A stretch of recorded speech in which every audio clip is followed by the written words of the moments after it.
Hello students, today I will discuss lattice unit cell, types of unit cell. तो आज हम इस chapter का बहुत इंपॉर्टेंट पार्ट डिस्कस करने वाले हैं। अब तक जो आपने पढ़ा वो केवल जनरलाइज थ्योरी थी क्रिस्टलाइन सॉलिड के बारे में और सॉलिड्स के बारे में।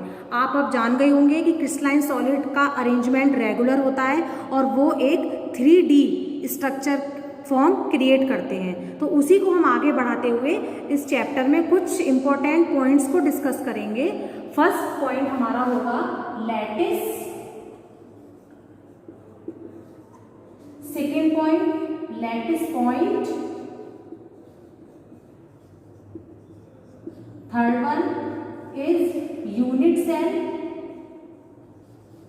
And fourth is types of unit cell.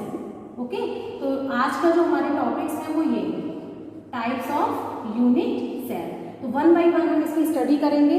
तो फर्स्ट है हमारा लैटिस।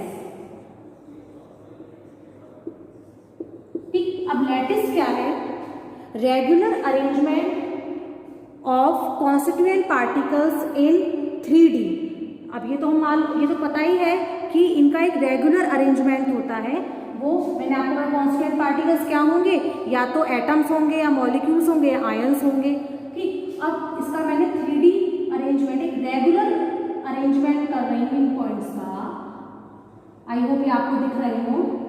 ठीक, अब इसके इस लेयर के नीचे बीच में दो पॉइंट्स के बीच में एक पॉइंट, ये इनका मैंने रेगुलर अरेंजमेंट किया है। अब इस वाली रो के नीचे नेक्स्ट,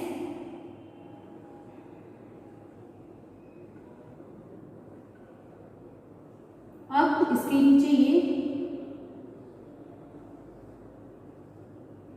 ठीक, अब ये मैंने क्या करा है, इनका एक रेगुलर अरेंजमेंट कर दिया।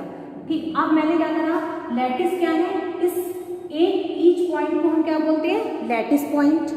अब यूनिट सेल, अब यूनिट सेल की अगर हम बात करें, मान लीजिए इस लैटिस पॉइंट को मैं इस पॉइंट से क्या कर दूं, मिला देती हूँ ये। ओके, अब इस पॉइंट को इस पॉइंट से मैंने मिलाया।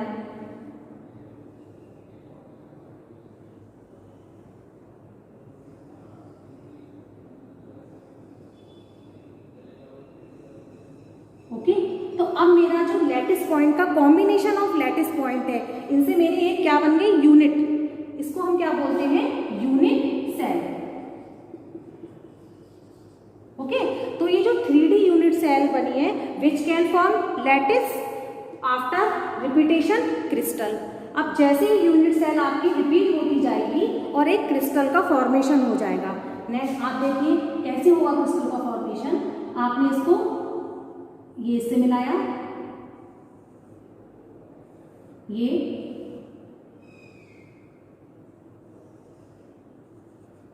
ठीक, अब ये इसको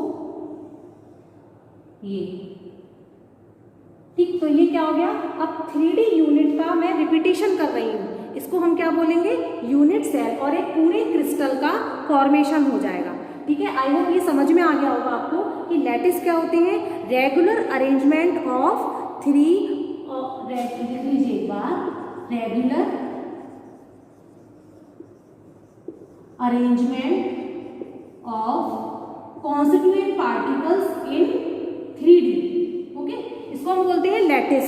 और लैटिस पॉइंट क्या होते हैं, each lattice point is called, ये जो लैटिस में एक अलग सा जो स्फेयर है इसको हम बोलते हैं lattice point.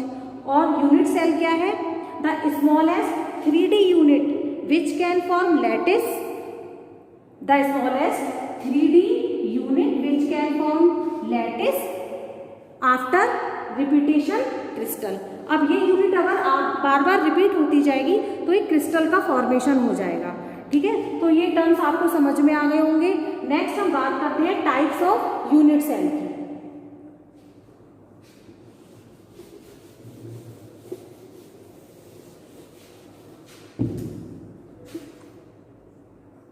Types of unit cell. Unit cell के टाइप्स अगर हम देखें तो it is divided into 2 parts. First one is simple unit cell, या फिर इसको हमको कहीं कहीं किसी बुक में मिलेगा primitive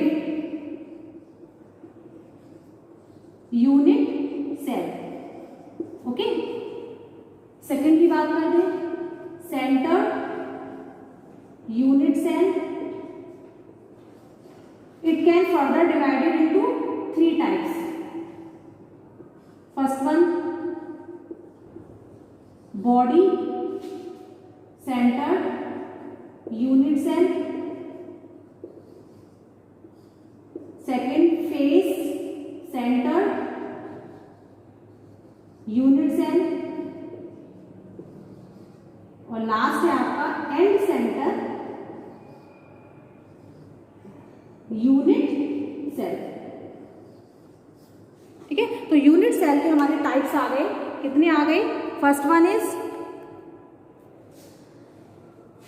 simple unit cell, second one is centred unit cell, और इसको हम दोबारा डिवाइड करते हैं, body centred unit cell, face centred और एंड सेंटर्ड यूनिट सेल। तो अब हम इसको वन बाय वन इसकी स्टडी करेंगे। तो सबसे पहले हम देखते हैं सिंपल यूनिट सेल को। ओके,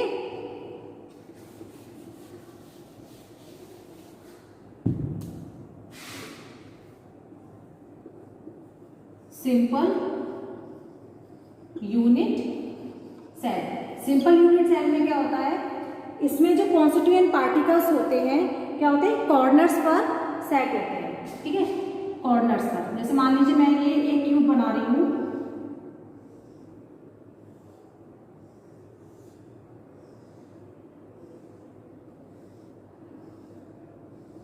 ये मैंने क्यूब बनाया। अब इसके ये हर कॉर्नर पर क्या है, एक एटम है।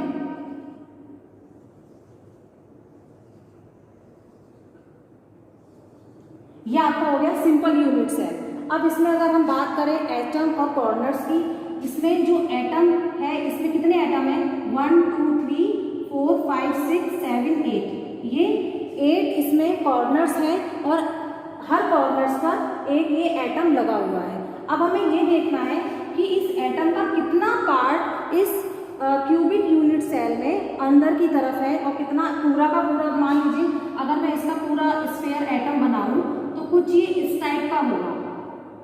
ठीक है, अब खुद देखिए कि ये इस पॉइंट का कितना पार्ट आपका अंदर यूनिट सेल में आ रहा है और कितना आपका बाहर। अगर देखे जाए तो ये पूरा जस्ट हाफ है, ये हाफ तो आपका इधर आ गया, हाफ में भी पूरा नहीं है बेटा। देखिए हाफ का भी कितना है, 1/4 पार्ट आपका अंदर आ रहा है। देखिए हाफ को तो मैं इसको पूरे को निकाल ही दूँ। ठीक है, इसको तो मैंने निकाल दिया। इस हाफ का अगर मैं बनाऊं, ये जो है इस हाफ का अगर मैं बनाती हूँ तो देखिए ये आपका बन जाएगा कुछ इस तरीके से, ये बना हुआ है। ठीक है, यहाँ पर पोजीशन देखिए, अब यहाँ पर ये पॉइंट है।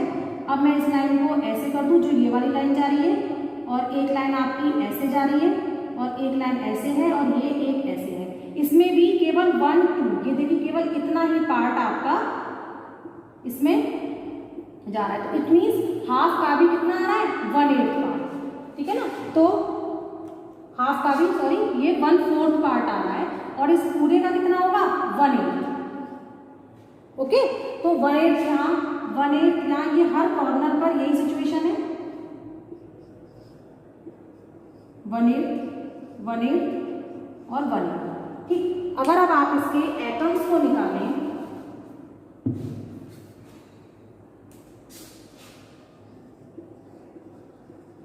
कॉर्नर्स पर कितने हैं, 8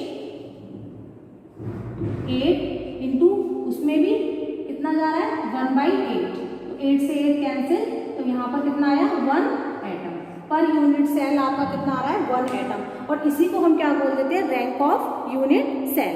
ठीक, सेकेंड की बात करें सेंटर्ड यूनिट सेल। इसमें सेंटर्ड में क्या है, इसमें जो पार्टिकल्स हैं कहाँ है, present at corners as well as each faces, या प्रेजेंट इन बॉडी, या आपका फेस सेंटर्ड। ठीक है, इस टाइप से हमें इन तीनों की स्टडी करनी है। तो फर्स्ट हम बात करते हैं बॉडी सेंटर्ड यूनिट सेल की।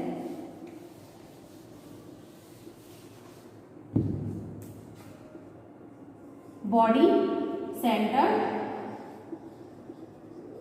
Unit cell. Okay, body centred unit cell में अब देखिए दोबारा से हम एक क्यूब बनाते हैं। इस क्यूब में देखिएगा, पहचानिएगा कि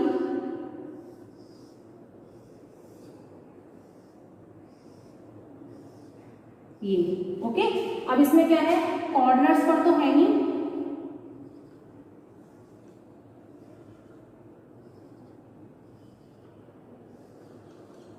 ठीक, कॉर्नर्स पर तो है ही। एटम्स की अगर हम बात करें तो यहाँ कॉर्नर्स पर कितने होंगे, 8 इंटू 1/8 कितना आ जाएगा, 1, ठीक। अब क्या है, बॉडी सेंटर की बात हो रही है तो इसके सेंटर में पूरा एक पार्टिकल अंदर है, तो इसका मतलब ये है कि ये पूरा ही अंदर है, पूरा 1 पूरा अंदर है ना, हाफ। ऐसा हम इसको ये नहीं कह सकते कि हाफ निकला है और इसमें हाफ अंदर की तरफ है, पूरा बॉडी के अंदर है, तो इसको हम क्या बोलेंगे,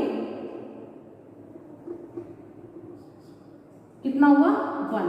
तो 1 + 1 कितना हो गया, 2 एटम, ठीक, 2 एटम। तो आई होप ये आपको समझ में आ रहा होगा किस तरीके से हम एटम्स को निकालते हैं, ठीक है ना। तो एटम्स निकालने के लिए हमें बॉडी सेंटर के लिए देखना है, तो जो एक पूरा एटम है वो आपका कॉर्नर्स पर तो है ही, एक बॉडी में है, तो टोटल नंबर ऑफ एटम कितने आ गए, 2। अब नेक्स्ट हम बात करते हैं face centred unit cell. Third point होगा हमारा फेस सेंटर्ड यूनिट सेल। अब कॉर्नर्स पर तो सेम रहने हैं, बात आती है फेस की। अब इसमें फेस कितने हैं आप देखिए, एक अगर देखा जाए तो एक तो ये फेस होगा, एक सामने वाला फेस, एक आपका ये, एक मेरी तरफ के लिए और एक पीछे वाला, ओके। तो यहाँ पर कितने फेस हो गए, 1 2 3 4 5 6, मतलब ईच फेसेस, हर फेस पर एक पार्टिकल है। और आप ये देखिए अगर यहाँ पर है तो ये पूरा अंदर बॉडी में नहीं है, अब ये क्या है, हाफ तो निकला हुआ है और हाफ इसका ऊपर जा रहा है। इट मीन्स कितने फेज हैं, और वो भी कितने हैं, 1/2। हाफ तो क्या है, सेल के अंदर है और हाफ आपका ऊपर की तरफ है, तो ये कितना हो जाएगा, 2 इंटू 3, तो ये 3 आ गया, तो 1 + 3 कितने हो गए यहाँ पर बेटा, 4 एटम, ठीक है। तो इसमें कितने एटम का पार्टिसिपेट है, 4 एटम्स का, ओके। नेक्स्ट हम बात करते हैं end centred unit cell. End centred unit cell,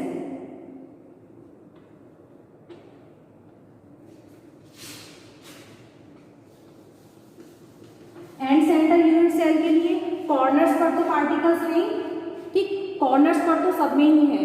अब हमें किसमें देखना है, एंड सेंटर में कोई भी 2 अपोजिट साइड, कोई सी भी 2 अपोजिट साइड ले लीजिए, ये ले लीजिए, ये या फिर ये कोई सी भी 2 अपोजिट साइड ले लीजिए। मान लीजिए मैं ये लेती हूँ, इसके अपोजिशन में मैंने ये ले लिया, ओके। तो यहाँ पर कितने पार्टिकल्स हैं मेरे, 2। और बेटा आपका एंड सेंटर क्या है, ये पूरा अंदर बॉडी में नहीं है, केवल क्या है, ये हाफ तो आपका सेल के अंदर है और हाफ ये बाहर निकल रहा है। तो टोटल नंबर ऑफ एटम कितने हैं, आप देखिए एंड सेंटर पर 2, और उसमें भी क्या है आपका, जस्ट हाफ है, 1/2 कितना आ गया, 1। तो 1 + 1 = 2 एटम्स, ठीक। तो ये आपके आ गए 2 एटम्स। तो इस तरीके से आप निकाल सकते हैं एटम्स को। एंड पर कितना है, 2 इंटू 1/2, इसको तो हम 1 ही लिख रहे हैं, और ये कितना हुआ आपका, 1 + 1 2 एटम, ओके। तो ये इस तरीके से आप इसको निकाल सकते हैं कि पर यूनिट सेल में कितने एटम्स होंगे, तो आप उसकी स्टडी इजीली कर सकते हैं। एक बार आप दोबारा देख लीजिए, लैटिस क्या है, लैटिस होते हैं regular arrangement of particles, constituent particles in 3D, और आपका हर जो सेंटर, ये जो इस पे पॉइंट्स पर लगे हुए इसको बोलते हैं लैटिस पॉइंट। इसके बाद यूनिट सेल, अब ये स्मॉलेस्ट 3D यूनिट सेल है ना, which can form lattice after repetition crystal, ठीक है। और ये जब यूनिट सेल बार बार रिपीट होती जाएगी तो एक क्रिस्टल का फॉर्मेशन कर देगी। आप इसको इमेजिन करके देखिए, मैंने पहले ही बोला था जितना इमेजिनेशन पावर हाई होगी उतना ये चैप्टर आपको इजी लगेगा, ओके। उसके बाद आपका क्या है, एटम्स, इसमें हमने एटम्स के बिहाफ पर टाइप्स ऑफ यूनिट सेल हम देख रहे हैं। First one simple unit cell, second one centred unit cell, it is further divided into 3 parts, body centre unit cell, face centre unit cell और end centre unit cell. Body centre की बात करें तो corners पर तो lattice point है ही, body centre means इसके centre पर एक एटम है, तो उसके ब्याह पर हमने नंबर ऑफ एटम निकाले। Second face centred, face centred में क्या है, कॉर्नर्स पर है ही, और उसके ईच फेसेस आप देखें हर फेस पर एक एटम होगा, वो भी कितना होगा, जस्ट हाफ, क्योंकि वो पूरा बॉडी के अंदर नहीं है, केवल एक एटम कहाँ पर है, ये सेल में जो अंदर की तरफ है वो केवल बॉडी सेंटर में है। बाकी फेस पर आप कितना देख सकते हैं, जब एक फेस पर आप एटम दिखा रहे हैं तो इट मीन्स आधा तो वो बाहर है फेस के, और आधा, अगर मैं आप इसको देखिए, जो बोर्ड है मेरे पास, इस बोर्ड पे मैंने एक एटम बॉल रख दिया, तो बॉल बेटा क्या होगी, आधा तो इस बोर्ड के अंदर होगा, तो आधी बॉल बाहर की तरफ होगी, तो जस्ट हाफ हो गया। तो मैंने आपको वही बताया था, कितना हो गया फेस सेंटर के लिए 6 तो आपके फेसेस हो गए, और 1/2 जस्ट हाफ हो गया, है ना। तो अब यही एंड सेंटर पे आप क्या करते हो, दो अपोजिट साइड, कोई भी अपोजिट साइड, ये कोई भी दो अपोजिट साइड ले लीजिए, उसमें भी क्या होगा कि ये आपने जो बॉल रखी, तो बॉल रखने पर क्या होगा, जस्ट हाफ अंदर है और हाफ आपकी बाहर है, तो उसमें भी आपने 1/2 करके नंबर ऑफ एटम्स निकाल दिए। इन्हीं को हम रैंक ऑफ यूनिट सेल बोलते हैं। तो अगर आपसे पूछा जाए कि number of per unit cell in simple unit cell या फिर रैंक ऑफ यूनिट सेल, तो आप इजीली इनको बता सकते हैं। आई होप ये आपको समझ में आ गया होगा। ये इस चैप्टर को आगे बढ़ाने के लिए मोस्ट इम्पॉर्टेंट पार्ट था, ये आपको समझना बहुत ज़रूरी है। Okay, thank you.